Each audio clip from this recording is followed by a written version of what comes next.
Hello everyone and welcome to my channel.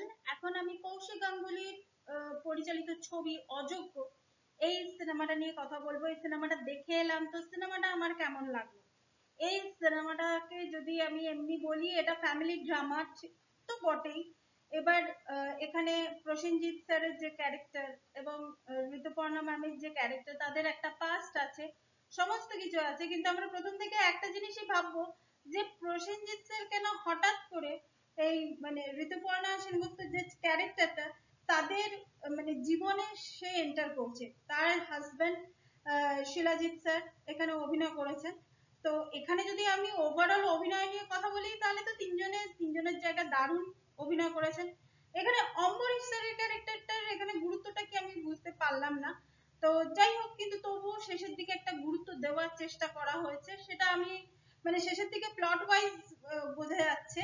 এবং এখানে আমরা যেটা ভেবেছিলাম যে এখানে একটা ওই যে রেল লাইনে একটা বডি পড়ে থাকতে আমরা দেখছি, সেটা নিয়ে কোনো তদন্ত হবে কিনা, সেটা কি অ্যাকচুয়ালি সেটা নয়।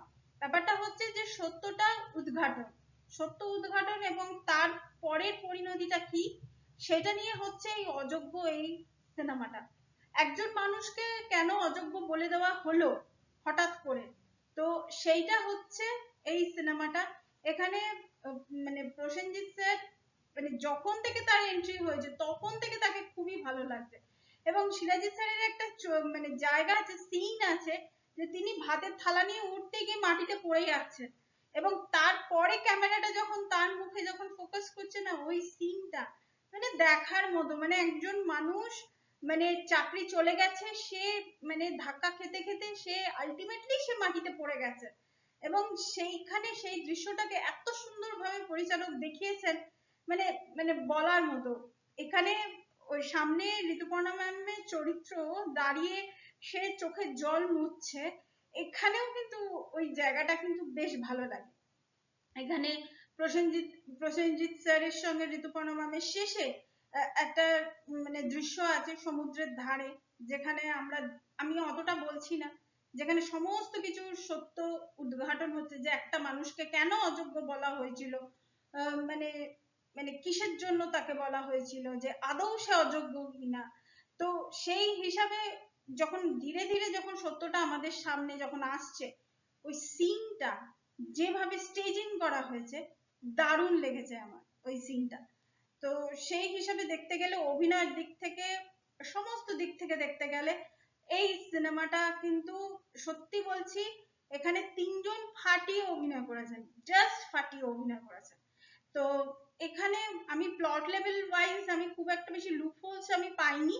তবে যখন পাস্ট যখন রিভিল হচ্ছিল, এটা দেখুন, এটা আমাদের মনে হয় যে পাস্ট যখন রিভিল হচ্ছে তখন যেন সেটা একটা ছোট্ট দৃশ্যের মাধ্যমে মানে যেন মানে আমাদের সামনে যেন তুলে ধরা হয়, ওই মানে একটা বর্ণনার মাধ্যমে যেন তুলে ধরা না হয়, যে অতীতে একটা ক্যারেক্টার যে স্ট্রাগল করেছে, সেই স্ট্রাগলটা যেন আমরা ফিল করতে পারি। এটা আমার সমস্ত সিনেমার ক্ষেত্রেই থাকে, এটা কৌশিক স্যারের এই সিনেমার ক্ষেত্রেও আমার এটা এটা একটা কমপ্লেন নয়, এটা কি বলুন তো, আমাদের দর্শকের কাছে ওই যে 16 কলা পূর্ণ হয়ে যায় না, ওই 16 কলা পূর্ণ হয়ে যাওয়ার মতো। ব্যাস আমার এইটুকুই। এছাড়া এখানে মানে সমস্ত জায়গায় আমার মানে আমার কিন্তু অযোগ্য সিনেমাটা কিন্তু বেশ ভালো লেগেছে। এবং আমি আবার বলে দিচ্ছি, আজকে দুটো সিনেমা, বুমেরাং এবং অযোগ্য, দুটো সিনেমাতেই কিন্তু অডিয়েন্সের রেসপন্স কিন্তু যথেষ্ট ভালো ছিল। তো একটাই মানে একই সেম অডিতেই আমি দেখেছি যেহেতু, সুতরাং সিট সংখ্যাটা আমি জানি, 50%-এর ওপরে সিট কিন্তু দুটো সিনেমার ক্ষেত্রেই কিন্তু ভর্তি ছিল। তো সেই জন্যই আমি বলছি যে দুটো সিনেমাই কিন্তু রেসপন্স ভালো দিচ্ছে, মানে দর্শক কিন্তু ভালো দিয়েছে দুটো সিনেমার ক্ষেত্রে। তো দেখা যাক এবার মানে বক্স অফিসটা তো একটা ফ্যাক্টর আছে, বক্স অফিসে কেমন হয়। তো এটাই ছিল আমার video. Thank you so much. That's all. Please keep watching and please subscribe my channel. Till then, goodbye.